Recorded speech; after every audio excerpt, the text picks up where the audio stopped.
and welcome to Market Domination. I'm Julie Hyman. That's Josh Lipton, live from our New York City headquarters. We're giving you the ultimate investing playbook. That's true. Tune out the today. noise and make the right moves for your money.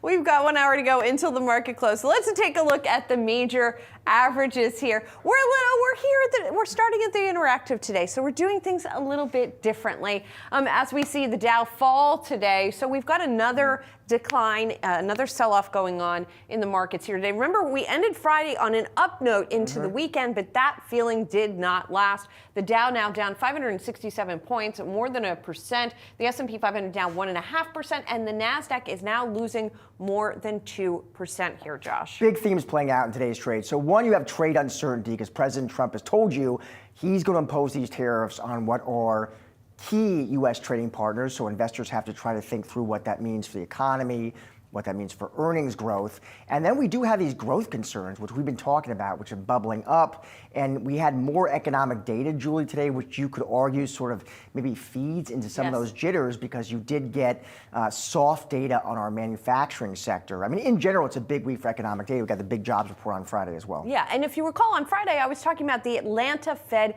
GDP Now reading, which takes those daily economic reports that we get and feed them into a model that looks at what the quarter's GDP could be. Now, on Friday, as we told you, it showed a decline of 1.5% in the first quarter. And we said, well, we'll hold up. We're going to get more economic data. That number will probably go up. Well, today, because of the data you mentioned, it's now down 2.8%. Not necessarily anything to be alarmed about because we'll get more data, but still reflecting some of those concerns. And then as we're looking here, we definitely see tech selling off more, but I want to take a look at a couple other things here. First of all, we've got the VIX finally peaking above 20, reflecting these jitters in the market. And then we've got what's going on in the tech sector today. We got Nvidia down another 8% today. There is a report out of Singapore that country is looking into servers that were shipped to Malaysia, Dell and SMCI servers, that may have had Nvidia chips that were looking to sort of circumvent the export controls on chips shipped through China. Nvidia can't get out of its own way. I mean, truly, they had that report, which frankly the street thought was fine, but investors thought was underwhelming. Now you have these headlines today. You know, Nvidia, of course, just the face of that AI trade. Can that AI trade actually work without Nvidia participating? Yeah, and there's, of course, concerns about tariffs here as well. If there are going to be more tariffs, if there are going to be more export that controls, has been an overhang. What effect is that going to have? You see the so-called Magnificent Seven all in the red today, as well as Broadcom down 6%. Which Eight is soon to reports report. this week. Yep. Donald Trump's latest tariff deadline arrives tonight. Let's get to that, with potential new duties starting tomorrow morning on America's top 3 trading partners. For more, let's welcome in Yahoo Finance's Ben Werschel. Ben, what is the latest? Hey guys, yeah, I have the latest for you. Is just Trump is speaking right now, and just a couple moments ago, he sort of reiterated his tariff plans there. He said, quote, "There's no room left for Canada and Mexico," and his plan is to impose 25% duties on those 2 countries, Canada and Mexico, America's 2 biggest trading partners, and then additional 10% duties on China. The timing here is it's supposed to go into effect at midnight tonight, midnight Eastern time tonight. This is a follow-up of last month where he announced these plans built on illegal immigration and illegal drugs, and so it's all set to go into effect. This is the sort of latest from Trump. I would note that at the last minute, last time, he did sort of pull back and pair these, but for right now, he says these are 25% duties on these countries, and there's no room left to go. He's expected to make a formal kind of decision announcement tomorrow, but he says it's going into effect tonight. Well, and Ben, you know, the market hopes certainly seem to have been pinned on whether there might be some sort of delay. So that could be contributing to some of the selling here today. And then you have the president also posting on social media about additional agricultural tariffs, but it was sort of a vague post. What do we know about that? So I read that as sort of tied to this larger issue, because this was, as you mentioned, this was about agricultural tariffs, and he'd said that there's going to be new tariffs on April 2nd. This is another sort of part in his timeline of reciprocal tariffs on agricultural products coming in, and it was kind of a message to U.S. farmers to sort of get ready to sell more in the United States. That comes as what China is saying they're going to do if Trump follows through tonight, is impose a bunch of tariffs on agricultural products, U.S. agricultural products going to them. So it sort of shows it's almost like a preemptive plan on these China tariffs that was been a feature of the U.S.-China back and forth for years, going back to Trump's first term, that agriculture is really in the center, and Trump very trying to get out in front and saying, I'm here to defend farmers, I'm here to help farmers one way or another. Exactly what that means for food prices, I think, is the big question here, if there's a whole lot of tit-for-tat tariffs on agricultural products going in both directions. Ben, can I ask you, just as someone who's followed this story so closely, why is Trump threatening these tariffs on Canada? With Mexico, I think everybody understands the key issues here. It's border, right? What is he trying to accomplish with Canada? Well, what he says, I mean, his line, and he sticks to it, and people around him say that he seriously wants to do this. It's his sort of annex Canada idea. You make it the 51st state. He says it at every event. He talks about it all the time. But I think the kind of overall thing here is he just wants to kind of control Canada and sort of show stronger, because the data here is not here in terms of Canada being a big player in fentanyl. The studies of this are very clear. It's made in China. It's sent to Mexico. A little bit goes to Canada, but very little goes into the United States. And sort of border crossings are down. So it's sort of the stated reason is this illegal migration fentanyl, but the kind of larger issue here is kind of clearly a kind of domination issue with Canada and a sort of dislike he has of Justin Trudeau. Ben, thanks so much, as always, for keeping us posted on all of this. Sure thing. We've been talking about how this has been affecting the market. Stocks are lower ahead of the closing bell as those looming Trump tariffs create some market uncertainty. For more on what's going on here, let's welcome in Brian Levitt, Invesco Global Market Strategist. Brian, good to see you. Thanks for coming in. Pleasure. So the president's speaking now, not backing down from the Mexico and Canada tariffs that are scheduled to go into effect at midnight. Is it fair to say that most market participants were thinking this was a negotiating tactic, it wasn't going to actually go into effect, and now that it looks like it is, people are starting to freak out? I think it is fair to say that. I mean, we saw a month ago a lot of setup of concern around it, and then when the administration backed off for a month, the markets were calm. I've heard it from a lot of people, similar to what you just said. This is a negotiating ploy. He'll extract some concessions out of the Mexicans and the Canadians, and then we'll be on to all the good stuff, tax cuts and deregulation of industry. So the market's trying to grapple with repricing for now the tariffs and wondering when the policy follow-through will be on the things that many people were excited about when Trump was initially elected. And Brian, I think for investors who are listening right now, what they're trying to figure out, what is the possible impact of tariffs on earnings growth looking ahead? How, as a strategist, you try and think through that dynamic? Yeah, things slow as a result of it. And, it either someone's got to pay for it. So either the businesses pay for it and they... Or we do. And if the businesses pay for it, then certainly the cost line is going to be impacted as a result of it. So what I always tell people is that tariffs will lead to less optimal outcomes, right? Plain and simple. You can decide that it's good for security. You could decide that it's good for specific industry or community. But in the aggregate, you're going to get a less optimal outcome. And you're seeing that with regards to how the markets have been handling it in the short term, and certainly with regards to sentiment.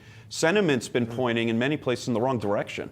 Well, and if you look at some of the recent polling, it has been that people elected President Trump in part because they wanted him to focus on the economy and tackle inflation. Right. And I know you've been watching inflation break-evens, and tariffs don't help with this either, right? They don't. If you've been watching the break-evens the way I have, in the short term, so 1 year, 3 year break-evens, those had moved up, meaning we're going to have some near-term inflation for obvious reasons. The good news for investors and the good news for the Federal Reserve is that the 10-year, while it's moved towards the higher end of where it typically is, it's still below 2.5%. So I view as long as you're below 2.5%, that's a Federal Reserve that's not going to be concerned that inflation expectations are becoming unmoored. And the implication there being that any tariff effect, even if it's not a negotiating tactic or whatever, but an effect would be temporary. That's what we saw in 2018. Yeah. You saw the price of tariff-impacted goods and tariff-impacted categories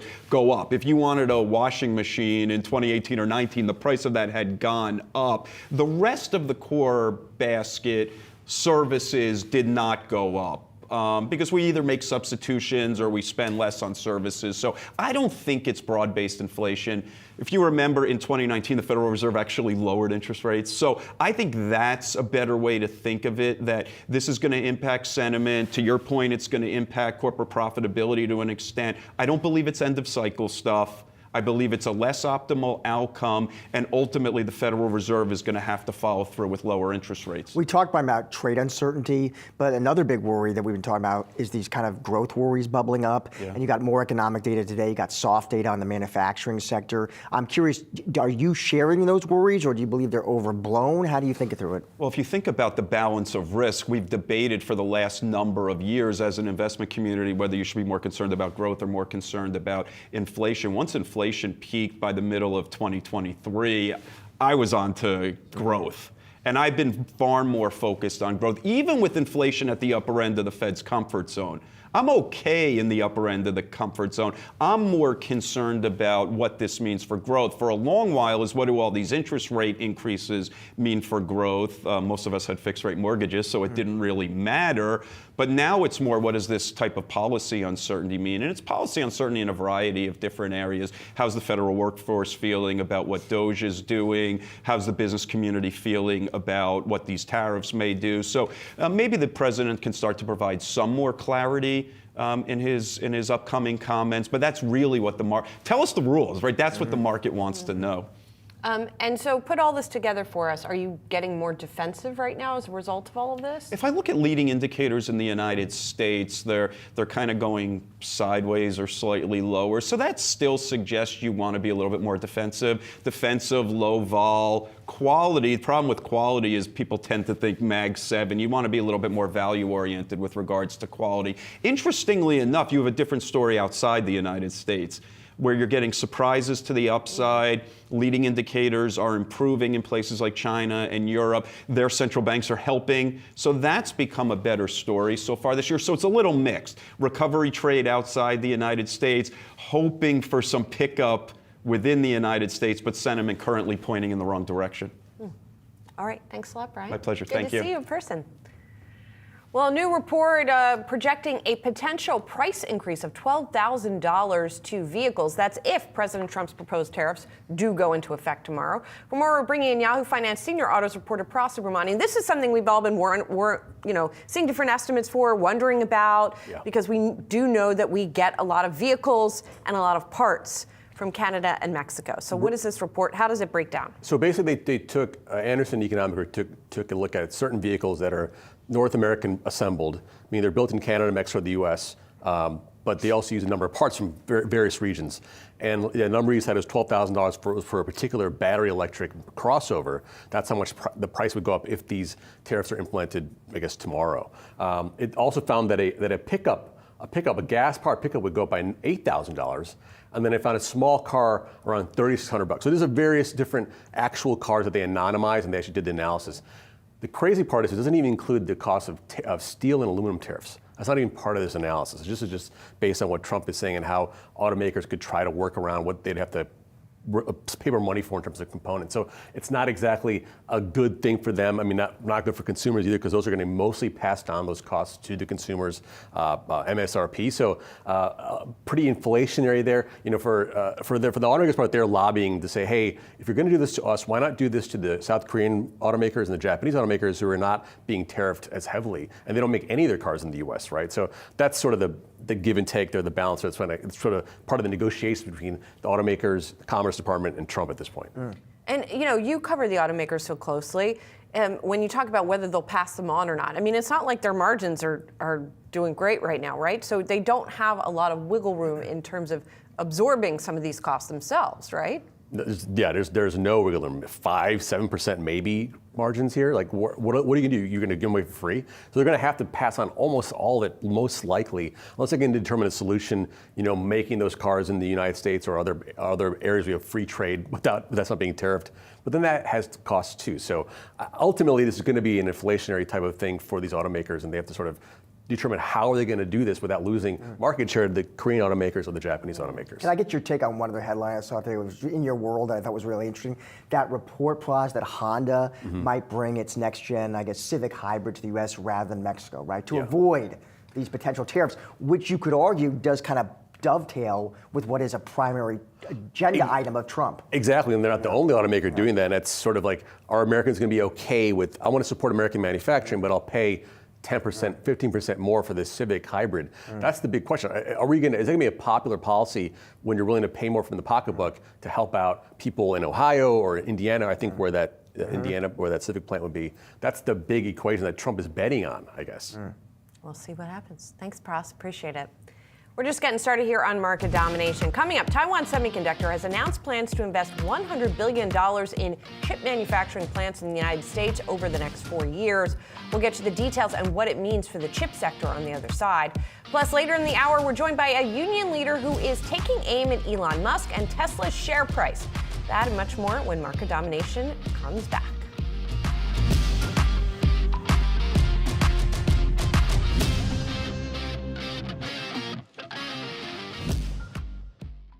Are you ready to master the markets and, dare I say, become a better leader in the process? Well, Yahoo Finance has you covered with our new full suite of original podcast content. Whether you're a seasoned investor or you're just starting your financial journey, we offer invaluable market insights and strategies to help boost your portfolio, build your wealth, and make you a successful investor. Podcast that will make you a smarter investor. Welcome to Stocks in Translation. I'm your host, Jared Blickery. Welcome to Financial Freestyle. Hi, I'm Bob Powell, and welcome to Decoding Retirement. Welcome to Living Not So Fabulously. Welcome to Trader Talk, the podcast that dishes out the market straight up. Welcome to Capital Gains. I'm your host, Madison Mills. Welcome to Word Money. I'm Patrick Murphy. And I'm Dan Coons. From Wall Street to Main Street to the C-Suite, we are your daily lifeline, because behind every great investor is Yahoo Finance. Join us on yahoofinance.com, the Yahoo Finance app, or wherever you get your podcasts.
Taiwan Semiconductor intends to invest $100 billion in chip manufacturing plants in the U.S. President Trump making the announcement today saying, quote, this is a tremendous move. Here with more on what's ahead for U.S. chip making, we've got Bernstein Managing Director and Senior Analyst Stacey Rasgon. Stacey, it's good to see you here.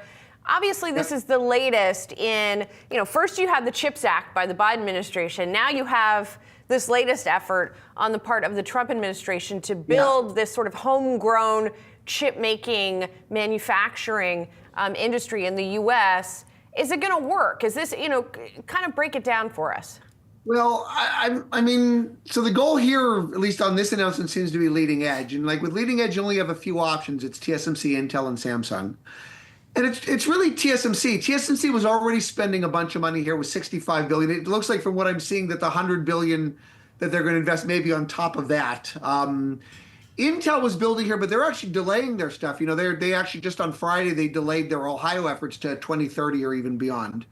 So, I mean, if somebody is going to build a larger amount of leading edge capacity here in the U.S., it probably has to be TSMC. It was already them. It looks like it's going to be more. I would say $100 billion is kind of a lot. I mean, the whole CHIPS Act was $52 billion. I think direct grants was $39 billion, and that was over 5 years for the entire U.S. semiconductor industry. So $100 billion or $165 or whatever it is that TSMC is going to be spending for one company in the U.S. over 4 years is a lot. I think there's questions on whether or not we'll actually need that much, frankly. We'll see what they do over the next several years. But clearly there has been a massive effort on the part of the U.S. government, as well as other governments, to try to get as much capacity for strategic reasons built within the borders as they can. And looks like at this point it's happening. Stacey, do you think we ever get to a point in this country where we're truly, totally and completely independent when it comes to chip manufacturing, independent of Taiwan, independent of South Korea? It's difficult. I mean, as big as these numbers are, I mean, in Taiwan, there's even more capacity installed. And you have to remember, it's not enough to just have like the factories for the wafers. There's the wafer manufacturing, and then there's the packaging, and there's like the raw materials and like everything else that goes into it. I think it's difficult to be completely self-sufficient for everything that we or any country needs to make semiconductors.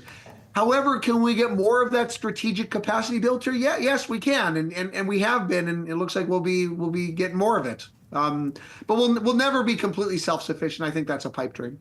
Well, and Stacey, so we have this effort on the one hand, and then we have tariffs and export controls on the other hand, of course, right? And we have this report today that Singapore is looking into servers that arrived in Malaysia that were made by Dell and SMCI that may have had Nvidia chips that were subject to those export controls.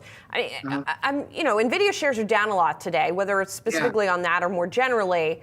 How big of an issue is all of this? Yeah, well, I mean, stuff going from Malaysia to Singapore is okay. I think the worry is that it's finding it's like through the back door into China, right? That's the concern. There are new rules that the Biden administration actually put into place to try to stop that. They're called the AI diffusion rules. They go into place in May, and they will help to block shipments like through the back door into China. But no export controls or anything like that are ever going to be completely airtight. There's always going to be, backdoors and gray markets and smuggling. It's imperative on Nvidia as well as all the other companies in the supply chain to do everything they can to know their customers and to try to control where their stuff is going. And they do. They do this to the best of their ability, but nothing's airtight. I do think it's more of a headline risk than anything else. I'm actually not convinced that there's tons of stuff leaking from Singapore into China. Even Nvidia says, I think they report a lot of revenue into Singapore, but it's a bill to, not a ship to. I think they've said less than 2% of their overall revenue is actually going and actually getting directly into Singapore. So I don't think it's that much of a problem, but certainly it makes large headlines. And certainly it is going to get the administration concerned. And this administration may take actions, whether or not those actions fundamentally are warranted or not. Stacey, for investors right now, who might be long Nvidia, what are the catalysts on the calendar that they should be looking to that could get this stock working again? Yeah, it's funny. It's not just Nvidia. The whole AI trade looks like it's taking a bit of a pause right now. I think those are just concerns on, you have to remember the numbers have gotten so big so quickly. People worry about sustainability. They worry about CapEx growth slowing. I don't think it's rolling over, but certainly you can't grow 1,000,000% forever. Like at some point it slows.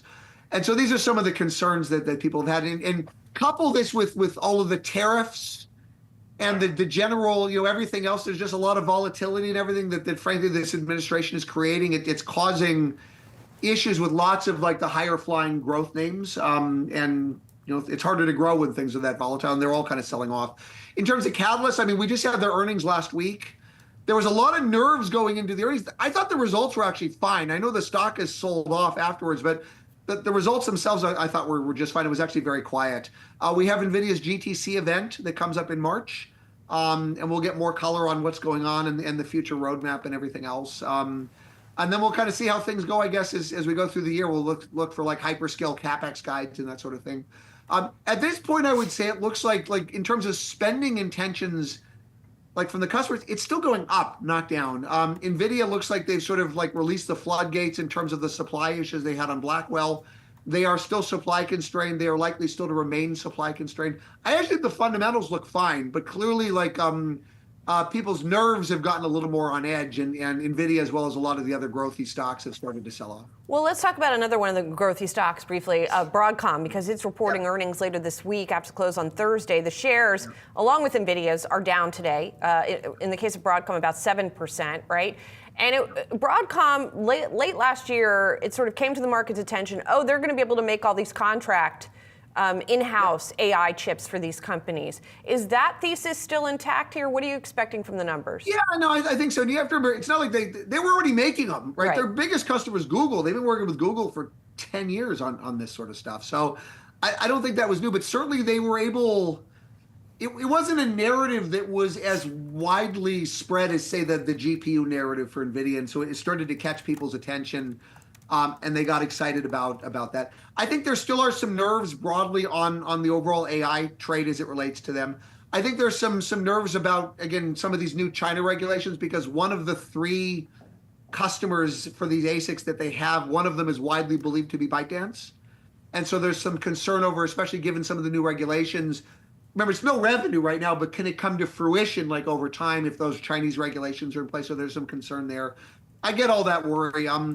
In the near term, though, like most of the AI ramp for them this year is going to be Google. That I think is fine. Their non-AI business looks like it's really hit a bottom. I mean, again, they didn't do well last year. Nobody in those markets did. They were down a lot, but they've hit bottom. I think some of the trends in those businesses actually starting to look a little better. We got a little bit more of a green shoots. And then they have the software business. They just bought VMware, and they're killing it on that. It looks good. The stock has been expensive. That's sort of been the one concern that I've had. It's been more expensive than it has been in the past. Valuation, I think, has come down. I don't expect earnings to come down. It's starting to look increased. Most of these names are starting to look pretty attractive to me. Deep breath for the people there watching all of the headline risk. This happens sometimes. I mean, this happened in August. I mean, it happens, right? It happens. All right. Stacey, it's great to see you. We always appreciate your time. You bet. Thanks.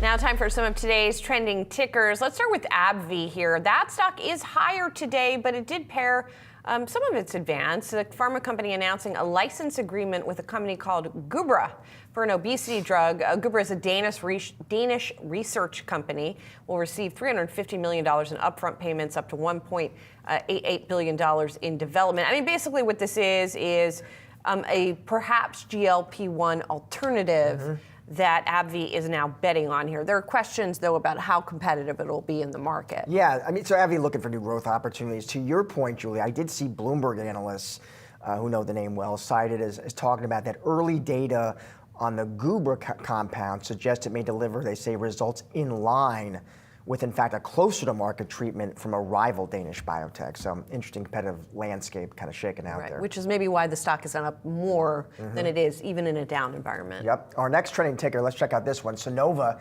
shares of the solar energy company are cratering today. That's after it issued a warning about its ability to keep operating. So cratering is right. This one really took a dive. Company cautioning there's doubt, Julie. It remains in business, doesn't have enough cash coming in to meet its obligations, suspending guidance.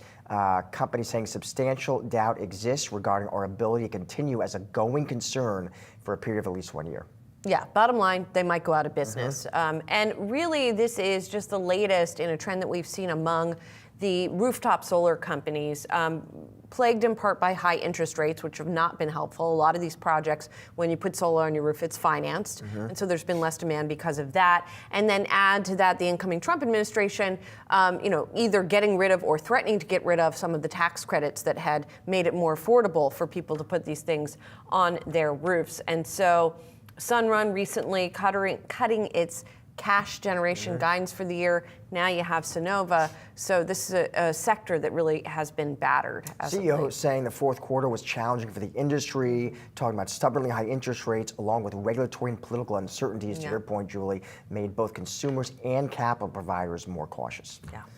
All right, let's look at our next trending ticker here. That would be Kroger. The supermarket giant is at a crossroads as Chairman and CEO Rodney McMullen announcing his resignation. Same-store sales growth lags behind competition, and its proposed merger with Albertsons failed. Joining us now with more is Yahoo Finance's Brooke DePalma, breaking down the latest for us. Brooke. Good afternoon. As we make way towards the close, shares still under pressure, down about 3%, especially following this announcement that CEO Rodney McMullen is resigning effective immediately. That's following a board investigation of his personal conduct unrelated to the business, but they said the company Kroger said that it was inconsistent with Kroger's policy on business ethics. Now, this did happen quite quickly. Investigation based upon my sources said that it started just on February 21st. Now, interim chairman and CEO Kroger family member and industry veteran Ron Sargent will take the helm until they find a new CEO. But this is causing lots of fear among Wall Street. Many telling me that this was surprising. They said they expected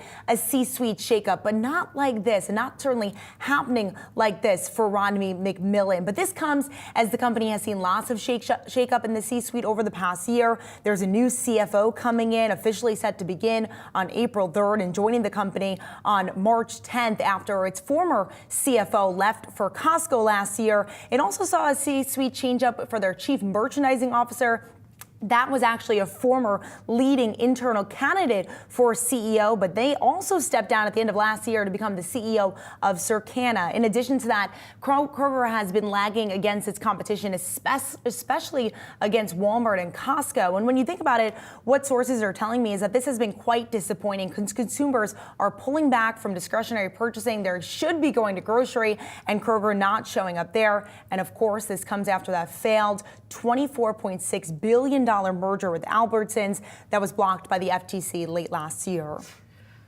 Lots to go through. Lots to go through. And the company's set to report earnings this week, right? This Thursday morning. Yeah. Do we get any kind of pre-announcement on that front? Yeah, well, that's actually lifting up some optimism here among investors. Offsetting this CEO resignation is this updated guidance that we heard from the company this morning. So now Kroger expects full year same-store sales to come in at the high end of its guidance range. That guidance range was between 1.2% to 1.5%.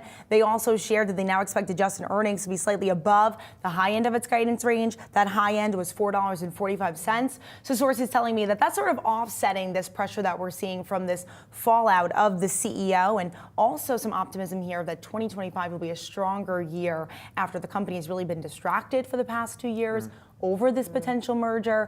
In addition to that, we are still expected to see about a low single-digit increase as far as their guidance goes. Of course, not great when you hear other companies also setting cautious tone, but not as cautious as that. Yeah, all right. With that earnings report. Thank you, Brooke. Appreciate it. Coming up, we are joined by the American Federation of Teachers president, who is leading a charge aimed at Elon Musk and Tesla's share price. More on that when market domination returns.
The American Federation of Teachers is urging asset management firms to review Tesla's current valuation on behalf of its union members. The letter citing mounting concerns about Tesla, led by Elon Musk, who also, of course, runs the Department of Government Efficiency, and the potential impact to pension funds. For more, we're bringing in Randy Weingarten, president of the American Federation of Teachers. Randy, really appreciate you joining us. You guys represent 1.8 million members, and you're saying to these asset management giants, the likes of BlackRock and Fidelity, that you're concerned about this. Have you ever written a letter like this about a specific stock before? It seems unusual, and I'm wondering what led to it. So, if you actually had followed us, and you've had, Yahoo Finance has had me on before when we've written reports. A couple of months ago, we raised concerns about private equity, particularly what happened in terms of the Stewart bankruptcy. We're the second largest nurse union. Many years ago, to me it was many, it's probably only a couple of years ago, we raised concerns about some folks who were in the hedge fund business, because at the same time as they were trying to get the business of retirement systems, they were also trying to get rid of teacher retirement systems. So we've raised this when there are material issues that we think are going to affect the stock prices or the retirement assets of our members. And right now, so many of our members' retirement funds are basically invested 70-30, 70% in stocks, 30% in bonds. And there's tens of millions of dollars invested in Tesla stocks. And so what we're concerned about is that these asset managers are saying nothing because they're scared to say something about it. And, because they're scared of Elon Musk. So we're just basically saying to them, JP Morgan says, ooh, there's a real disconnect between the stock price and the value of the company, even though the stock price has now just gone down 20 some odd %. Tens of millions of dollars are invested in Tesla by retirement systems. So we basically said, do your job, investment banks. Tell us what you think about these stock prices. Don't get cowed by the fact that Musk has a lot of power in this administration. Do your job, because we're really concerned about teacher retirement benefits and their assets. Randy, I read your letter to BlackRock, and I just heard your pitch there. I'll be blunt, Randy. I'm still not clear what you're asking these asset managers to do. If you were talking to Larry Fink at BlackRock, and maybe you are talking to Larry, and you say, do your job, what does that mean? Should we be divesting or not? Should we keep the stock? Or should we not keep the stock?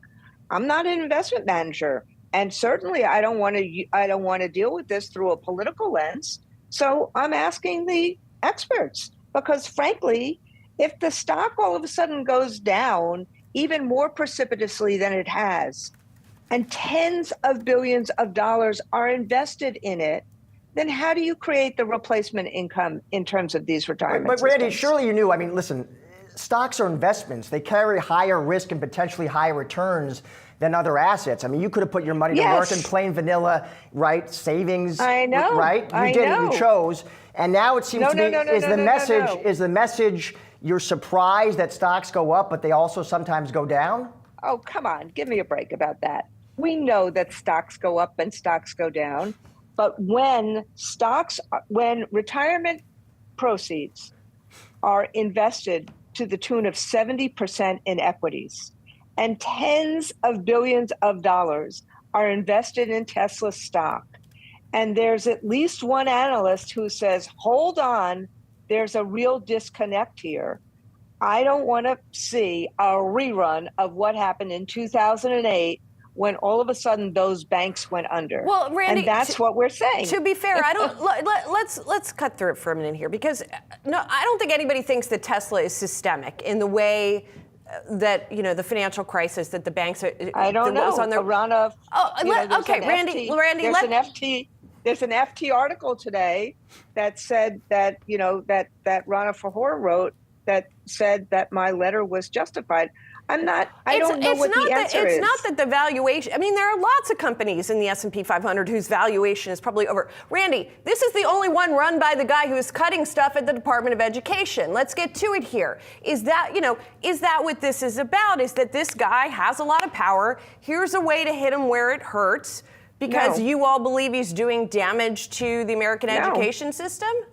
No. I mean, frankly, I think it's the opposite is true. I think that these asset managers are not doing their jobs because just like the other tech companies, just like most corporate, most corporations, they're taking a step back. I want them to do their jobs.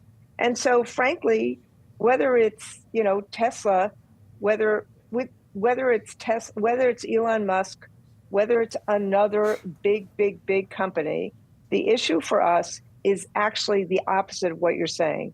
You can't look at this work through a political lens. You have to look at it financially, and that's what we're doing. Have you spoken to Larry Fink? We spoke to people in his orbit. And what do they have to say? I haven't spoken to him yet. No, they're taking it. They've said to me they're taking seriously what we wrote. We're asking their opinion. They're the experts. So, Randy, let me then ask a separate question.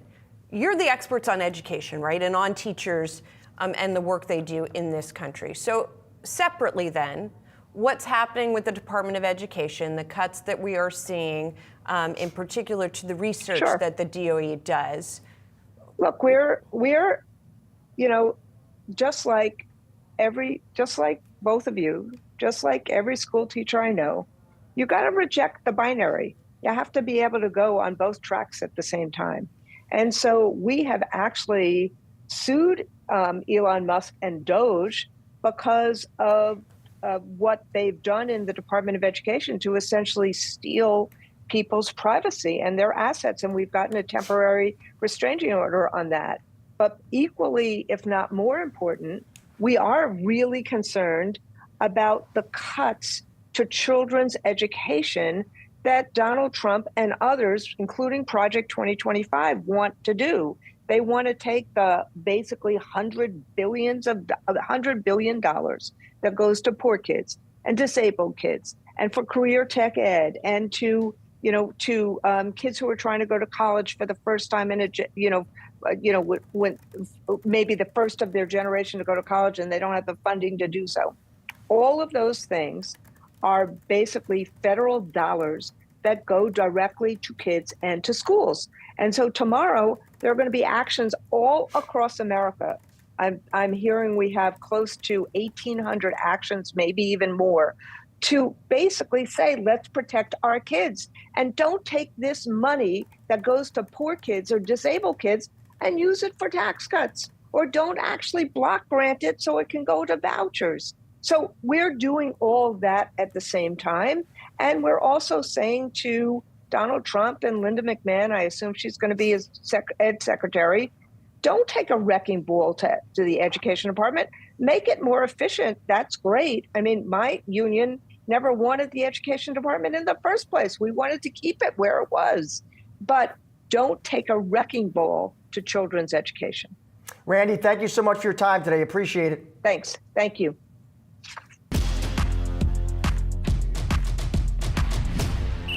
All right, let's get to our call of the day now. Deutsche Bank upgrading Anheuser-Busch InBev from hold to buy. The note saying, big beer is back.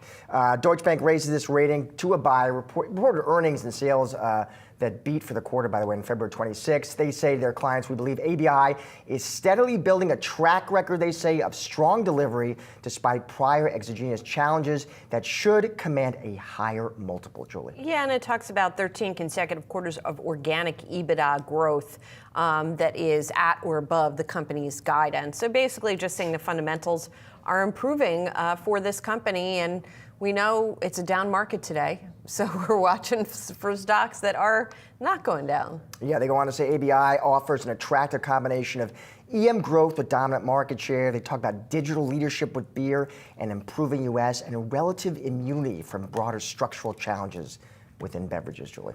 All right, I want to do a check of the markets because the sell-off is accelerating into the close here. Just saw a headline from the White House that President Trump has signed an action to tariff China at 20% here. Remember, he was talking about the 10 and the other 10. That adds up to 20, and so that's the action he signed. He's also indicated that, yes, the tariffs are going into effect on Mexico and China at midnight. On all of this, we see stocks selling off more here at the moment. So definitely seeing a lot of pain, pretty spread across the board here. Energy's doing the worst today. Information technology, consumer discretionary, all of those outpacing the overall declines. Yep, investors trying to think through what it means for the economy, what it means for earnings growth. Yeah, more market domination on the other side.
After touching 94,000 over the weekend on President Trump's announcement of a strategic crypto reserve, Bitcoin has fallen back below 86,000 today. Joining us now to discuss the latest developments in crypto, Michael Anderson, co-founder at Framework Ventures. Michael, it is good to see you. So Trump talking again about this idea of a strategic crypto reserve, Michael.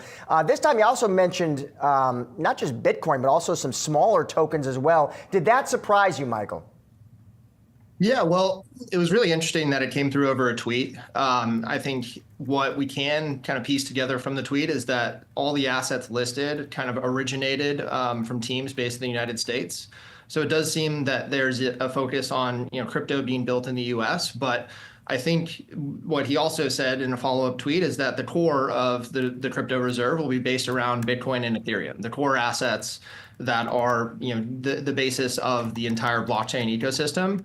And I think that this is definitely an interesting move. I think it's a follow through of the Trump campaign to develop a crypto reserve. But I also think that while this is definitely an interesting follow through, what the rest of the industry is definitely more interested in is the movement on the bills that are working their way through Congress right now. But to linger on the reserve for a moment, and to your point, it's not created yet. We don't know if Congress would need to create it. We don't know if these things would actually go into it. But at one point, does it risk looking like a kickback to his donors who were invested in all of these various other cryptocurrencies, in a much more concentrated fashion than Bitcoin, which is larger? Yeah, well, I don't think that it's necessarily a kickback because many Americans, tens of millions of Americans, own these assets. And all of these assets are the basis, like I mentioned, for the entire crypto ecosystem. And when we look at kind of Bitcoin versus any of the other assets, whether it's Ethereum or any of the other smart contract platforms that are being discussed, those are fundamentally different kind of assets altogether. Bitcoin, maybe you could call it a digital gold, whereas the base layer L1s are smart contract platforms where applications are being built on top of them. And so I think it makes a ton of sense that there's not just one asset that's going to be put in there, but multiple assets. And I wouldn't be surprised if there's others that get included eventually as well. Michael, after this, big hack of Bybit, would you be concerned about the general security of such a strategic reserve? Well, I think the details of the hack of Bybit are such that the hackers actually got access in kind of a traditional cybersecurity attack vector in and of itself. It doesn't really have anything to do with the assets. It doesn't have anything to do with kind of the core technology of the blockchains themselves. It's just a classic. They got access to servers that are controlling these assets, and I think that there's a number of service providers that have never had these issues before, and were users of those services as well. And I don't have any concerns of those services, having the same attack vector that we saw with Bybit. What does it tell you that the rally that happened after the president put out that post faded pretty quickly, and we see now Bitcoin and crypto more broadly kind of just acting like sort of risk-tied assets? Crypto has acted like a risk-tied asset for the last couple of years, and probably even longer than that. I think on a day where Nvidia looks like it's down close to 10% today, I'm not surprised to see a crypto sell-off. I don't think that this has anything to do with the tweet or sort of any sort of fading of the expectations of what a crypto reserve could do. I think this is just general market malaise, and as we discussed or as was discussed previously, the tariffs are coming back, it seems, or getting implemented. And I think that's overriding kind of the general markets right now, not just crypto. What is your sense, Michael, of what Trump has the legal authority to do here? Because my understanding is he does have the authority. He could tell the government, listen, you're not selling this stash of Bitcoin that we have, but that Congress would actually need to step in for further steps. For example, if the government was going to buy Bitcoin, then Congress has to make a move. But tell me, am I wrong, or are you hearing something different? It's our expectation too. I mean, look, all of the devil will be in the details in terms of the implementation. The government holds a lot of these assets that either in the Department of Justice or the U.S. Marshals that have been seized over the years. And so one implementation could be holding on to those assets. Another implementation might be something to add to those. But it's totally unclear right now as to what this means. And once again, I think discussing this and thinking about it as sort of the overarching narrative that's going on in the industry right now is missing the forest for the trees, where the stablecoin bill and the market structure bill that are working their way through Congress right now and getting markups and drafting language, those are the things that are going to be the seminal changes that happen this year for the crypto industry. Michael, thanks so much for joining us today. Appreciate it. Thanks for having me. All right, we're wrapping up today's Market Domination. Don't go anywhere. We've got you covered with all the action following the closing bell. Stay tuned for Market Domination Overtime.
There's the closing bell on Wall Street, and now it's market domination overtime. Jared Blickery going to be along in a moment to get us up to speed on the action from today's session.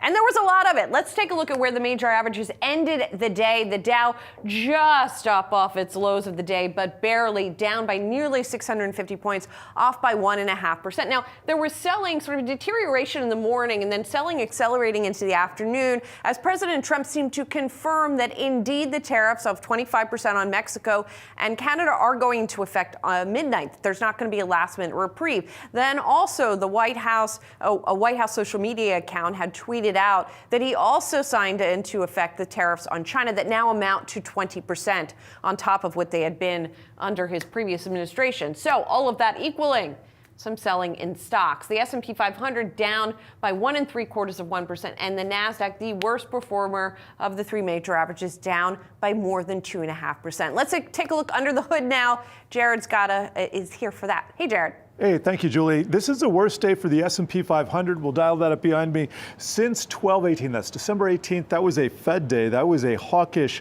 Fed meeting, and we haven't seen anything like that this year.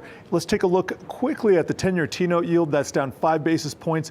Also, the U.S. dollar index was down not even 1%, but usually, if you follow my work here, usually this is risk on. This is a risk on thing if the dollar is down, if the yields are down, but that is not the case today. This is tariff uncertainty, and the interplay between bonds and stocks is a little bit nuanced, is pretty nuanced, and somewhat complicated, so that did not translate today.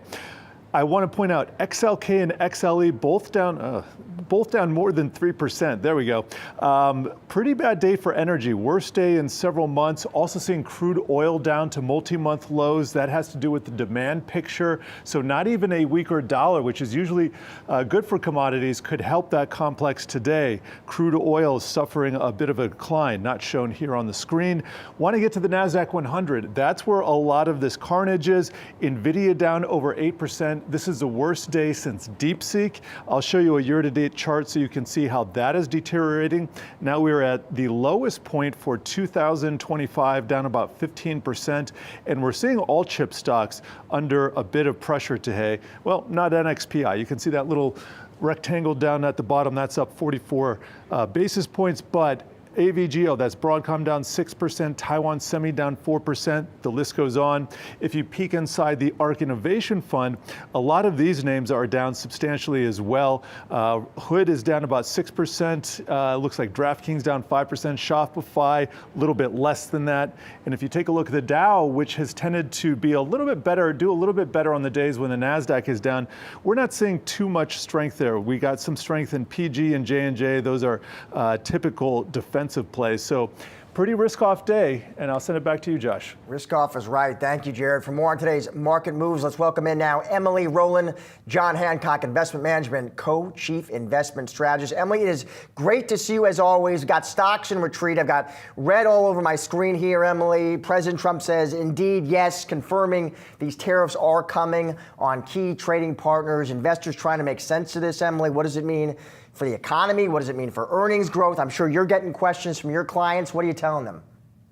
Yeah, sure. So the geopolitical backdrop is certainly driving markets as of late, whether it's from, European defense stocks to crypto and crypto-related assets, and today to the broader market's reaction of the imposition of tariffs. We tend to focus more on the fundamental backdrop. Investors can get really easily whipsawed if they try to trade on geopolitical headlines. So when you look at some of the relative winners and losers today, there's certainly not an earnings story here. Again, this has very much been driven by the headlines. I think the manufacturing ISM data also gave us a bit of a whiff of stagflation with the new orders component coming down meaningfully. You also saw the prices paid index going much higher. I think that the challenge right now is to sort through the noise and try to figure out if there was some sort of pull forward in demand in anticipation of tariffs coming, really providing the impetus for a mini reacceleration in economic cycle that we saw to end last year and to start this year, and now seeing a bit of an air pocket, a bit of a give back of some of that demand that we saw being pulled forward globally.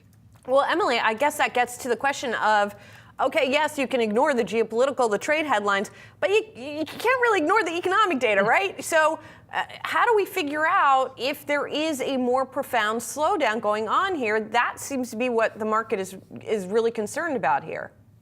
Yeah, it's a great question. And what we're seeing right now is the Citi Economic Surprise Index is rolling over. The Atlanta Fed GDP Now forecast for Q1 GDP is now negative 1.5%. And there's really a few things driving that. One is imports, exports. Back to the narrative that we just talked about. We pulled forward a lot of demand, importing a lot, and then exports were limited. We've seen the housing data softening. We've seen consumer confidence and consumer spending slowing. Not terribly, but we're starting to see that make an impact. Now, there is some good news. There are some bright spots in the economy. The labor market is one, and that's a really critical one. We watch weekly initial jobless claims, and while they did pick up to 242,000 last week, there may have been some noise around that, and they're still at very low levels. We've been in the low 200,000s for the last couple of years.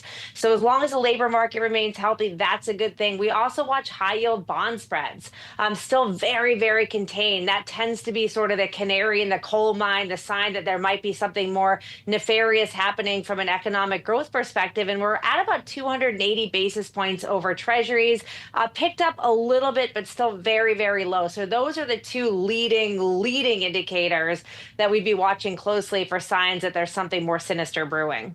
Emily, where's the Fed in this conversation right now? We had another smart strategist recently tell us, in his opinion, the Fed's kind of stuck here. Yeah, the Fed is not making the headlines right now, which frankly, they're probably pretty happy about kind of staying on the sidelines for now.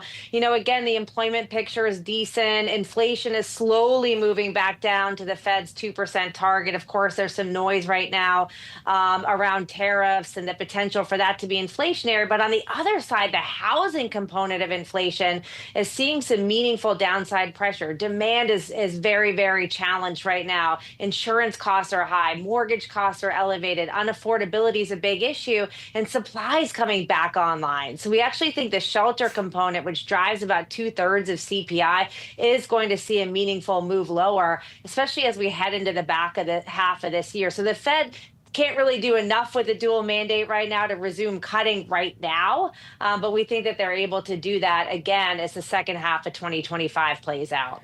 Emily, when it comes to strategy, we've talked to definitely a number of strategists lately who have said, it's just too noisy. Let's look for where there is more upside. And maybe that's Europe. It has been Europe this year. You saw defense stocks, as an example, go up today on the thinking that they're going to be able to service what's happening now, funding Ukraine and its war against Russia. Are you in agreement? Do you think that Europe's an attractive place right now as well?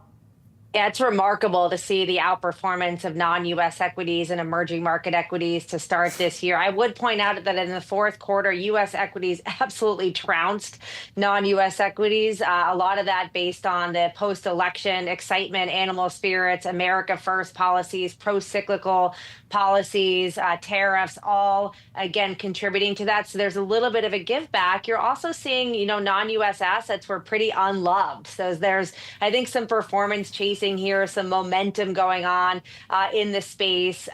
You look at really the fundamentals again, and earnings growth just hasn't been that great. In Europe, it was about flat in 2024. We've seen much more exceptional growth here in the United States. Analysts are penciling in about 12% earnings growth for the S&P 500 in 2025. It's less than half of that overseas. So we still firmly believe, Julie, that over time, stock prices follow profits. So we are emphasizing the U.S. But listen, we've had international stocks in the portfolio for a decade now. It's pretty great that they're actually starting to work and provide some diversification here. So we'll take it as long as this momentum trade continues to run. Emily, one sector in Europe, I'm just curious to get your take about European defense stocks. Why are those making headlines? Yeah, so you're seeing with the news that came out of Washington on Friday that there is potential for Europe to get more involved in the Russia-Ukraine conflict, and that is something that has created a sentiment shift around some of those names. We looked at the earnings trends; they're okay. When we look at Europe broadly, the industrial sector, which includes those defense names, is a bright spot within international indices, but still seeing more favorable trends here in the United States. We really don't want investors to get whipsawed by trading on political headlines, and we think this may just be another example of that. Emily, great to see you as always. Thanks for too. joining us. Thank you. We got some earnings now that we want to check in on, taking a look at shares of Okta. That company's latest quarterly results hitting the wire, and the shares up a quick 10% here. That's as the numbers beat estimates and the forecast beat estimates. Earnings per share in the fourth quarter on an adjusted basis, 78 cents, 4 cents above estimates, and revenue rising as well, about 10%, and also beating estimates. And for the 13% was the increase in revenue. 10% is what the company is expecting to see in its first quarter in terms of the revenue growth. So it says at least it's expecting revenue of $678 million. That low end of the forecast is above what analysts had been anticipating. And for the first quarter, earnings per share estimated at 76 to 77 cents.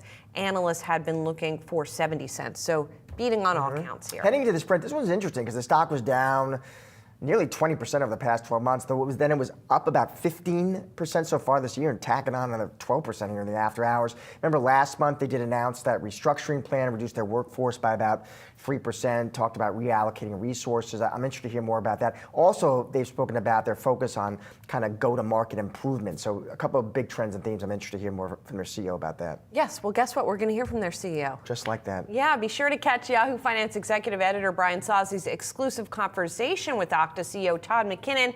That's on the Opening Bid podcast. You can find this episode on our website right now. But here's a little teaser from Okta's big numbers and tech takeaways. Earnings upside, revenue upside. I mean, take us through, what drove some of these numbers. Well, I think big picture, identity and security are very important for companies in every industry, governments across the world, and it's reflected in our earnings and our performance in Q4. We're very excited about the numbers, about the growth, about the profitability, and more importantly, about what it means for next year and beyond. We're in a big industry, it's growing fast, and we're a key player in that industry that's providing a lot of value to a lot of customers, and we couldn't be more happy. Customers that come to you wanting to do business, what are they asking you for right now? Well, I think the main thing is they want to be more secure, and they want to innovate, and they want to do that at the same time that they can move their businesses forward. The whole point of this is what is their strategy? Whether they're trying to expand their customer base, whether they're trying to make their employees more productive, whether they're trying to use systems in the agentic AI revolution. They're all trying to be more productive for their strategies, but to do that, they have to get their infrastructure in order. They have to make sure the right people have access to the right systems, the right machines have access to the right applications, and you have to do that with a foundation of identity, and that's what we bring to them, a whole platform of products that can rationalize their identity across their entire ecosystem and make it secure and make it easy to manage and easy to get onto business. I've talked to so many people this year, Todd, about AI agents. Everybody's AI agents. Everything's AI agents. Like, what are these going to do to the insides of companies? I was talking to a big prospect a few weeks ago, and these folks in IT and security, they are in the same conversations in the same conferences that you are. Everyone's talking about AI. Everyone's talking about AI. And he was reflecting a story to me where he said they looked around the room to each other and they said, all this stuff is not going to work unless we can get our identity squared away. And what he meant is that all these AI agents, they want to do work on behalf of users. They want to supplement users. They want to do some of the rote tasks, and then maybe have a real person step in for the critical steps in the process. And the only way you're going to bring that together is if you have a good organization of who should access what, and how your systems are accessed, and which machines and which devices can access these things for all these use cases. So identity is an enabling layer for this agentic revolution, and that's what we can bring to this customer, and that's what we're bringing to customers across the board.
While investors might view small caps as a safe haven from President Trump's new round of tariffs, our next guest says the numbers might suggest otherwise. Joining us now, Ryan Grabinski, Strategic Securities Managing Director of Investment Strategy. I guess, Ryan, that maybe the action in the Russell 2000 probably says otherwise as well today, since we saw it tumble on some of the latest tariff headlines. I mean, people are looking for places to, I don't know, hide maybe is a word from what's going on right now. Is anywhere in small caps a way to do that? So it's great to be here, first off, but I will say, I think that's a pretty consensus idea that the fact that small cap companies have a greater share of their revenue from domestic sources, that they're likely going to outperform. That's not what we saw back in 2018. They were relative to the S&P 500. They were underperformers then. It's hard for me to kind of get on board with them now. When I look at the earnings picture, though, I think this is what's getting everyone's attention, is that when you look at the earnings picture, the second half of the year is actually expected to exceed that of larger companies. So I think there's this relative trade that's getting everyone excited about them. But I'm not sure that they have this, they're not going to have the same boost that they saw in 2017 to 2021, where we got this corporate tax cut. So it's not exactly, a great place to hide.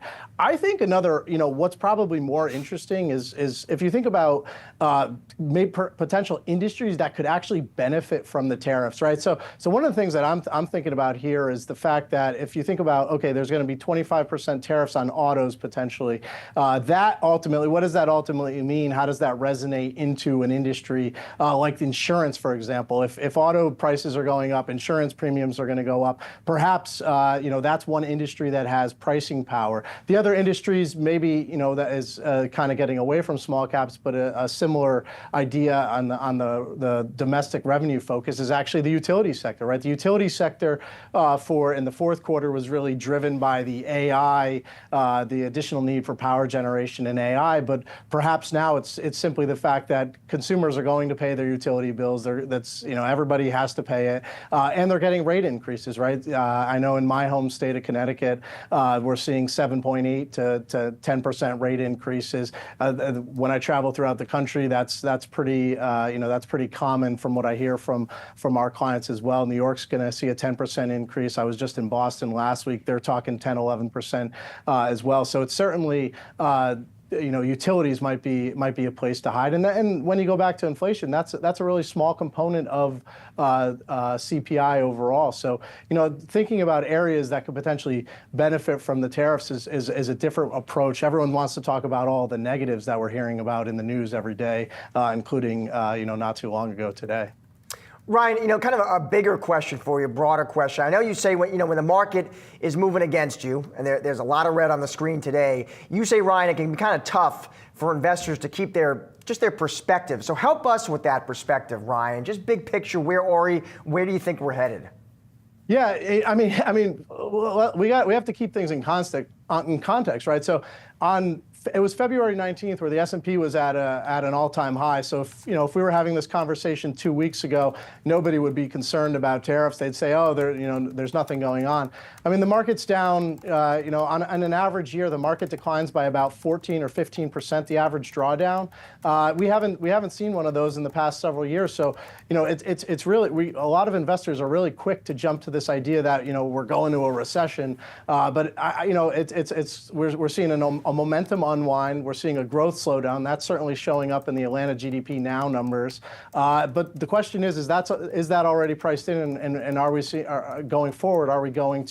Is that going to change? Keep in mind, there's a lot of focus on Trump and tariffs. He also has the power to reverse all of this, right? We know that he's a market watcher, and any day he could ultimately say, okay, we've achieved what we wanted to achieve by announcing tariffs on Mexico. We're gonna hold back for now, and I think that would really reverse the sentiment that we're seeing in the negative sentiment that we're seeing in the markets. That would probably get investors on the sideline, off the sidelines, and say, okay, we can kind of rotate back into those more cyclical sectors and remove that defensive tilt that we have. Sure, he could. But man, who needs the stress, Ryan? Like day in and day out. Oh, it's a negotiating tactic. No, they're going into effect. Oh, maybe they won't go into effect. Maybe they'll be, as an investor, you got to make decisions. You got to push the button one way or the other.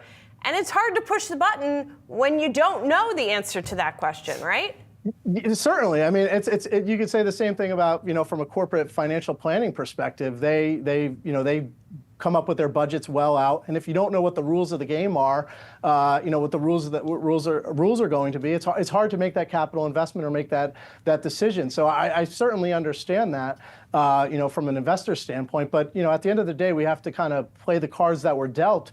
And if this is the market that we're in, to me it makes sense to kind of have, okay, you have a defensive tilt in a portion of your portfolio, and then you have you add opportunistically to the more cyclical areas that may have been driving themes that are likely to be secular themes over the next 3 or 5 years, and you invest opportunistically. Now that might be easier said than done if you're fully invested, and so it's difficult to navigate. But it's certainly the market that we're in, and until something changes, that's kind of the approach that I see you having to take. Ryan, great to see you today. Thanks for joining us. Appreciate it. Absolutely, great to be here. Markets brace for new tariffs, with President Trump's decision-making on the economy appearing to be weighing down on both the investing and consumer outlook in the U.S. But what does this mean for small businesses? Joining us now to discuss is Elizabeth Gore, co-founder of Hello Alice and host of Yahoo Finance's upcoming new podcast, The Big Idea. Elizabeth, it is good to see you. So listen, rough day to be long the markets today. President Trump confirming that, yes, those tariffs on our key trading partners are coming. I'm curious, Elizabeth, on that issue, what you're hearing from small businesses about these potential tariffs. How are they thinking through these potential tariffs? How are they preparing for them?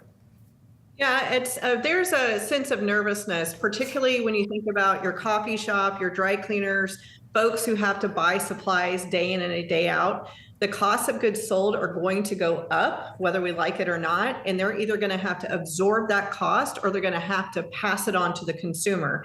And when you go to that same coffee shop every single day and it goes up 10 cents, 15 cents, 50 cents, that is going to matter. Now you go over to larger areas where folks need actually electronics, things like that, that is also going to impact unit economics for long-term sales. So are you saying, we're seeing in the sort of big picture economic data some evidence that people are ordering as much as they can now before tariffs go into effect. Are you seeing that among clients and among folks in small business, that the things that don't go bad, are they ordering it now? A little bit, but I will tell you that's more the medium-sized businesses. Most small businesses have less than 3 months cash in the bank. So, and they have to do payroll, they have to pay taxes, they have to pay intermediate costs on different things. And so it's very hard to stock up. And frankly, I think it's bad business planning. You really want to be careful with supply and demand and want to do those orders once you know what the demand is going to be with your customer sets. Additionally, most small business owners have perishable items. So to be honest, it's just a tough situation, and stocking up is not really likely. And Elizabeth, with small businesses, the NFIB showing optimism kind of rising among industry-specific small businesses. I'm just curious how that matches up to what you're hearing. The reason I love small businesses is they're resilient, and there is an overall sense of optimism, particularly in areas like you look at construction, in real estate, and others. And that is, to your point, where we can buy a little bit ahead of time. But the NFIB came out with a great survey that shows there is a sense of optimism. A lot of that is from receipts coming out of December and January. Receipts are up, so that's a good thing for small businesses. And we're actually on almost a 51-year high on optimism. So we need to make sure we match that with cost of goods sold, and also let's keep trying to get capital to be less expensive to match that optimism. Elizabeth, thanks so much for joining us today. Appreciate it. Pleasure to be with you. For more on navigating the world of small business, be sure to catch Yahoo Finance's upcoming podcast, The Big Idea, hosted by Elizabeth Gore. That's premiering April 24th at 12 p.m. Eastern. That'll do it for today's Market Domination Overtime. Be sure to come back tomorrow at 3 p.m. Eastern for all of your coverage leading up to and after the closing bell. But don't go anywhere. On the other side of the break, it's asking for a trend. I've got you covered for the next half hour with the latest and greatest market-moving stories so you can get ahead of the themes affecting your money. Stay tuned.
Hello and welcome to Ask You for a Trend. I'm Josh Lipton, and for the next half hour, we're going to break down the trends of today that'll move stocks tomorrow. There's a lot to keep track of, so we're focusing on what you need to know to get ahead of the curve. Here are some of the trends we're going to be diving into. A bad start to the week for markets, with the Dow plunging over 600 points, the Nasdaq nearly 500, as investors brace for tariffs on Canada and Mexico to go into effect Tuesday. We're going to dive into the rest of the day's market trends. Then affordable cars could be a lot less affordable soon. We're going to take a look at how tariffs have impacted auto prices in the past and what could happen this time around. Plus, Apple gets ready to refresh its MacBook Air lineup. We're going to tell you what to expect.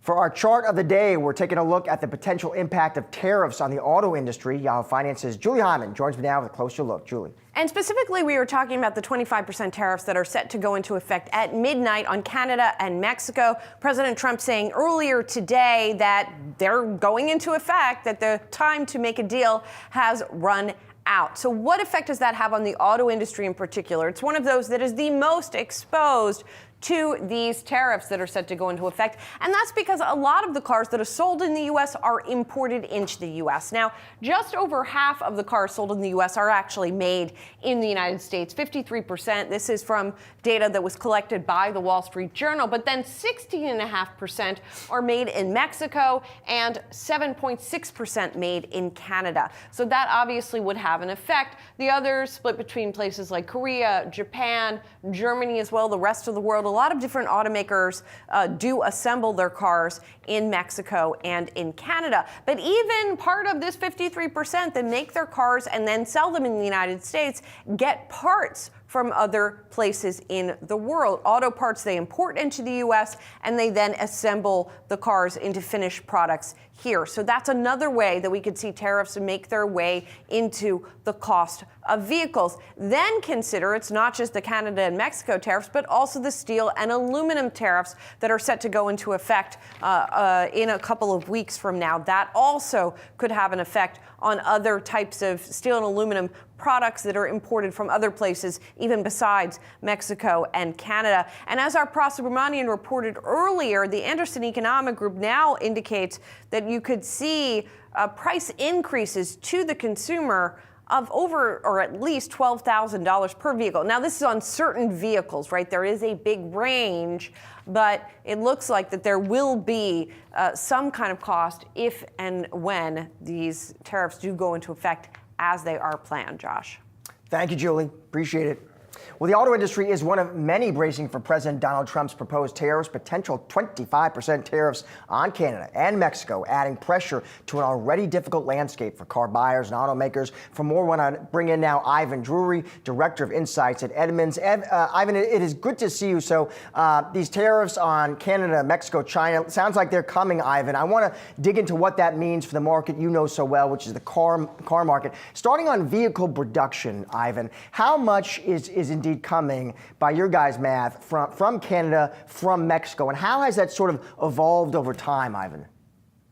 Yeah, so we've seen over time the ramp up. As far as like what's happening right here, right now, if you look at year to date, we've got about 2 months worth of sales that we've correlated with build locations, and you do have about a quarter of vehicles coming from Canada and Mexico, more of those from Mexico than Canada. And admittedly, when you look at it over time, right, you see nothing but an increase from these countries. And it's not just, hey, these are American cars or American labeled cars being built abroad, but you also have vehicles like Audis, right? You have Hondas that are built in Mexico as well. You have Lexus products that are built in Canada. So, the auto landscape, while it's very visible and a lot of people own cars, right? A vast majority of us own cars. It's one of those things where when you really break it down and you look at the granularity of the subject, it's highly complicated. The badge on the hood doesn't always match your assumptions and what you think is really being put into it.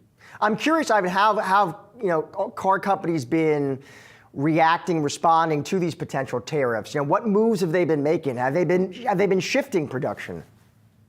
Well, that's the thing is you really can't shift production overnight. You can't even shift it over a month, even a year. I mean, this is one of those things where if you build a vehicle in Canton, Mississippi, you cannot make it overnight from Mexico or vice versa, right? This is one of these things where you have to take a lot of investment, a lot of heavy equipment, and then shift it over if you even can, right? Then there's the logistical problems that come with that when it comes to parts supply chains too, right? It's one of these things where sometimes parts cross multiple countries before they end up here as well.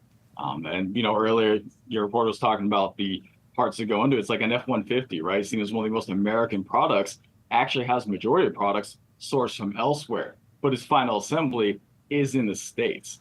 So this is one of those things where it's a highly complicated ecosystem, and any effects, as we saw during the pandemic when it comes to supply of just the parts, it trickles on down. I mean, it really does change the dynamic in the end for the dealerships, the repair stations, the customers going in. I mean, really, every facet of the industry will be affected by this. And Ivan, I'm curious, with these tariffs, the question then becomes who's going to eat that cost? I'm curious how you're thinking through that. Do you think it's going to be the suppliers? Do you think it's going to be the car companies? Do you think, no, actually, it's going to be Ivan and Josh?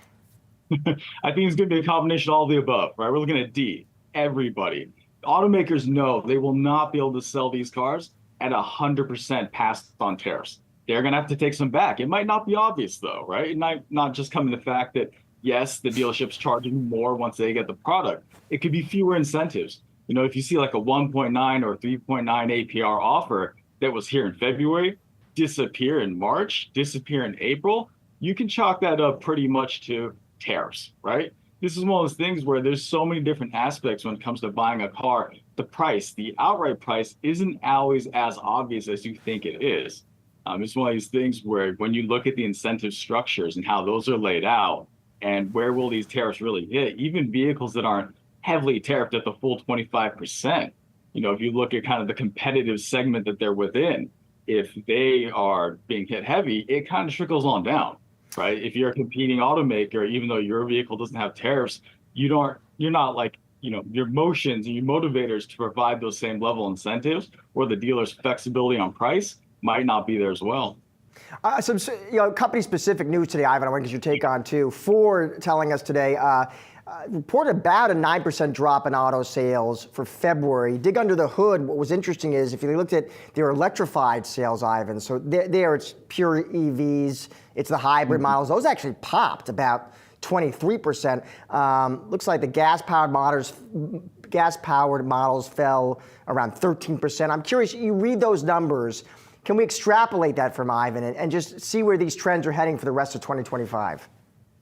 Yeah, so far for sales, this is one of these things where we only get some companies reporting right now, right? Most of them on a quarterly basis. But for the ones that we do get data, we're seeing kind of mixed results. Like you say, Ford's down, but hybrids and EVs are up.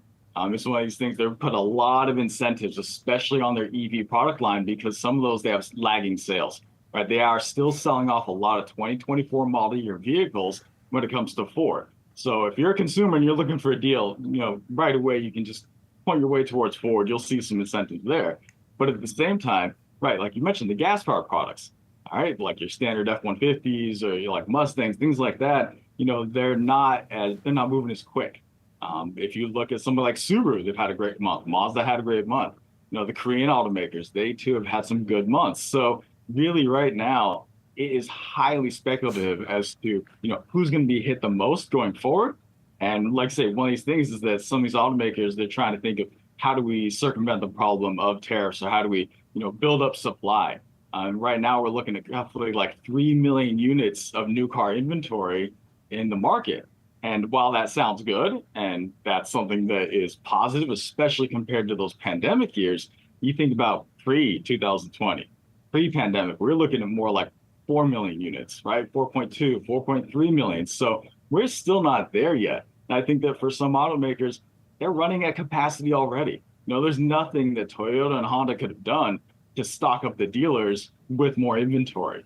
So we've got a lot of different things going on in the market. If you're a buyer or if you're a seller, if you're a dealer, if you're the automaker, really the landscape is very different from one to the next. Ivan, thanks so much for your time today, helping us think through here a big, important, complicated topic. Thank you. Appreciate it. Stick around. Much more Ask You for a Trend right on the other side.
U.S. stocks closing lower to start the new trading month as markets brace for new tariffs.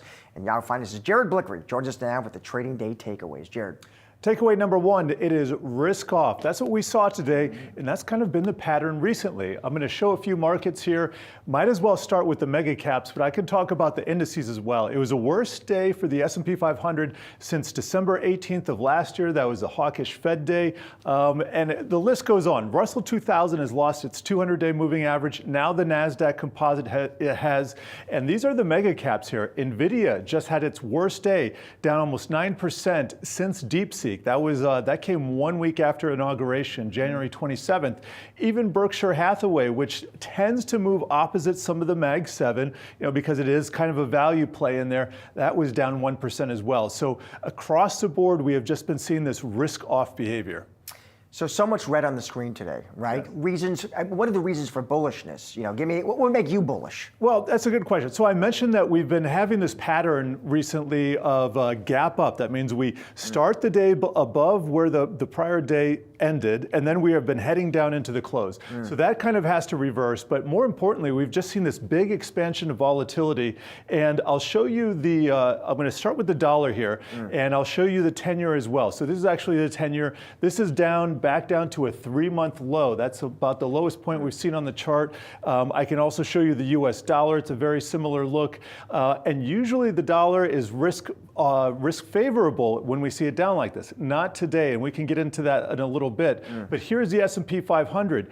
Now look at these big bars here. In a bull market, you tend not to see these, especially so close to near highs. And so this just reminds me of that early 2022. It was January 2022 when we saw a bunch of patterns like this, and that was the beginning of a bear market. I'm not saying that we have to have it this time. However, this is a little bit concerning. So I want to see a little bit less volatility, and I just want to see some of these negative things that we're seeing throughout the day kind of reverse. All right, Blickery point number 2. All right, well, let's get to that here because I want to talk about gold and black gold. So not everything was red today. Gold was up, not quite to its record high. It's about $100 off of that. But we got to talk about WTI crude oil, which is, as they call, black gold, and also the energy market. Because if we go back to our charts here, I'm going to show you what's happening with crude oil. That hit its lowest point in several months. And in fact, energy, XLE, had its worst day, I think, in several months as well. So here's crude oil futures. Here is the most recent high, around $81 per barrel. And here we are today, and we are basically very close to 3-month lows. And so I think this is just kind of a picture of the global demand for commodities. Oil is very sensitive to that global economic outlook. And so this is deteriorating right now.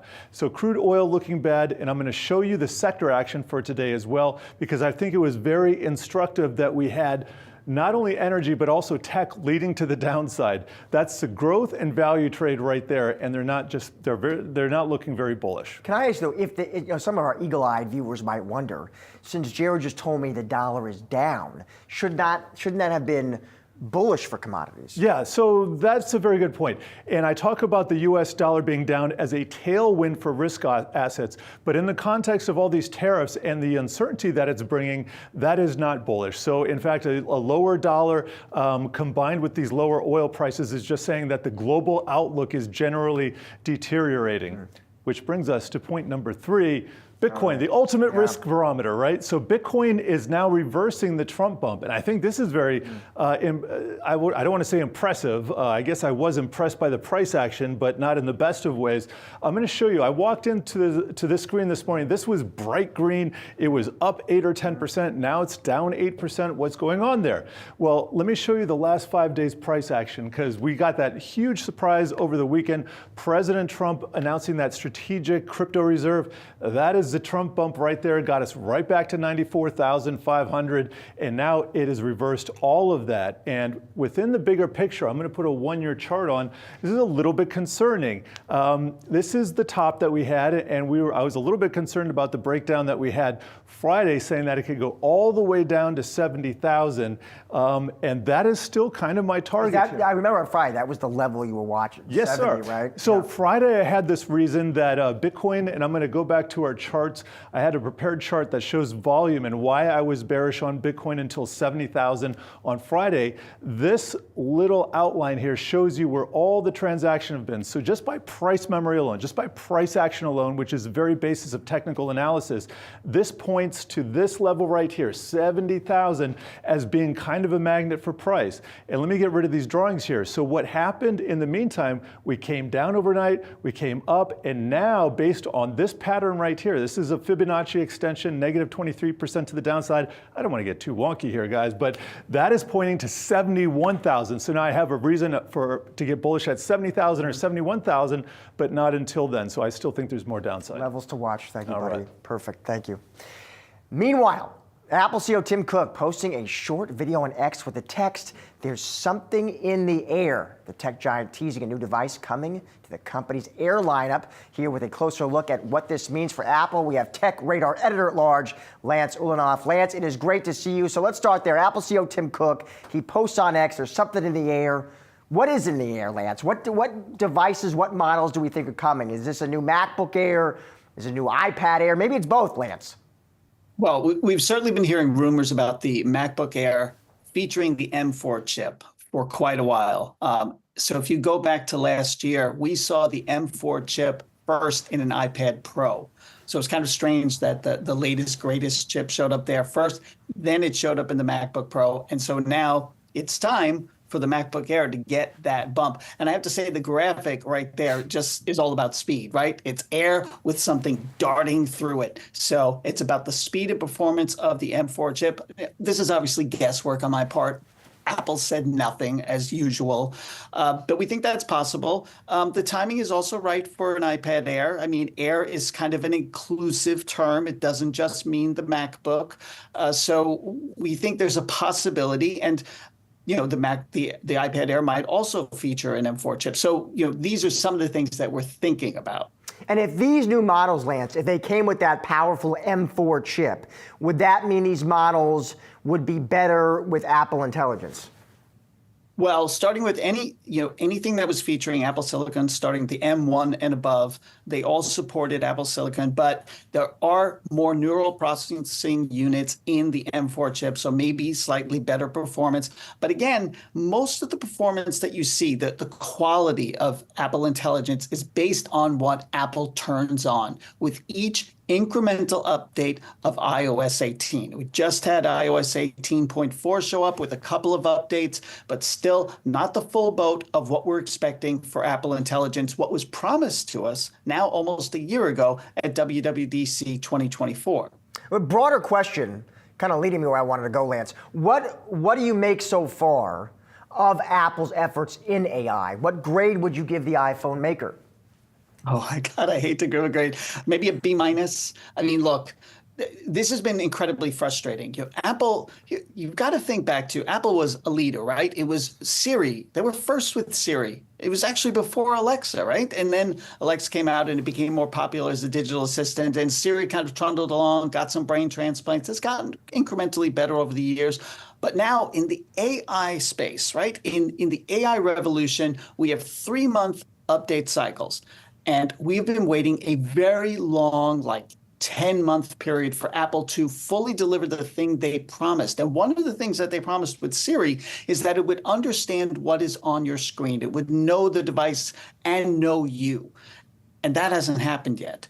And so that is where my frustration lies. And I honestly believe this has a lot to do with Apple being so careful. It has delivered on all of its promises about security and privacy. That is the bedrock foundation of everything that Apple does across all of its ecosystem. But honestly, I feel like it's holding them back a bit because the other guys, they run a little fast and loose. And you know what? Consumers don't seem to care that much. Let's talk about the other guys then, Lance. I mean, how would you then rank Apple if I asked you to rank them with ChatGPT or Google's Gemini or Amazon's Alexa Plus? Yeah, he just said, well, I'm going to kind of hold off on Amazon's Alexa Plus because we barely got to touch it. We saw stuff that looked really impressive. I'm hoping to actually get some real hands-on time with it. But I've spent a lot of time with Google Gemini. I've spent a lot of time with ChatGPT, and even something like Claude, Claude AI, all of them. And some of the conversational capabilities of these things are really incredible. Their ability to seemingly reason is really something, and their ability to create full-blown art. Apple kind of takes a measured approach, and Siri has its limits in the conversation side. Siri has its limits in the generative image side. So it's definitely behind OpenAI. It's definitely behind Google. Let me ask you, Lance, for investors who are listening right now, they're hearing us talk about Apple Intelligence. I mean, their bottom line is they want to know, okay, what does that actually mean for the iPhone upgrade cycle? You say what about that, Lance? Well, look, I think there's been this idea that Apple Intelligence would be the reason to upgrade. And honestly, I don't think that's how consumers are thinking right now. Consumers are embracing AI when it's part of a system that they have. I don't think they're buying systems or even phones specifically for AI yet. If they want a new iPhone, if they need a new iPhone, they will get one. They're usually most interested in the biggest Pro model, the Pro Max model. Same thing with the laptops if they need it. The cycles still seem to connect to back to school buying cycle, not, oh, is this the big AI buying cycle? Lance, we talked about what new devices, models might be on the way, MacBook Air, iPad Air. They also did announce a new iPhone recently, the iPhone 16e. iPhone 16e. I'm curious, you're showing it there. Give me that review, Lance. What do you think demand is going to be like for that product? I call this a good, not great phone, okay? Here's the thing. Apple makes beautiful, lovely devices. But this is a really interesting one. The 16E is kind of a mashup of older designs. You notice at the top it has the notch, right? Well, the notch we thought was gone because all of the iPhone 16s do not have that. It has the action button, which is great, but it doesn't have the camera control button. It is a lovely Super Retina XDR display, but has a bigger bezel around it. It has a single 48 megapixel camera on the back, which is a great camera, by the way, but other devices, especially Android devices in this $599 price range are going to be bigger, are going to have at least a second camera back here. So it feels like Apple delivered what was supposed to be a budget iPhone, is charging more for it, and is not giving you as much value as some competitors. Lance, always like talking to you about all things Apple. Thanks for joining us today. Appreciate it. Pleasure.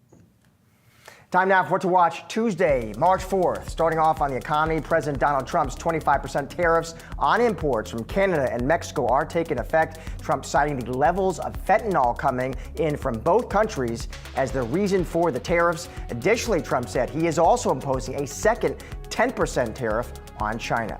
And speaking of the president, Trump is also addressing a joint session of Congress tomorrow, marking the first major speech of his second term. Trump expected to address a wide range of topics from economic policy to international relations. Moving over to earnings, a big batch of earnings. They are coming in tomorrow. That includes Target, CrowdStrike, and Flutter. Target announcing fourth quarter results in the morning. Analysts expecting the company's same-store sales to grow, driven by a strong holiday season. And taking a look at the Fed, we're going to be getting another round of Fed commentary, this time from Fed Presidents John Williams and Tom Barkin.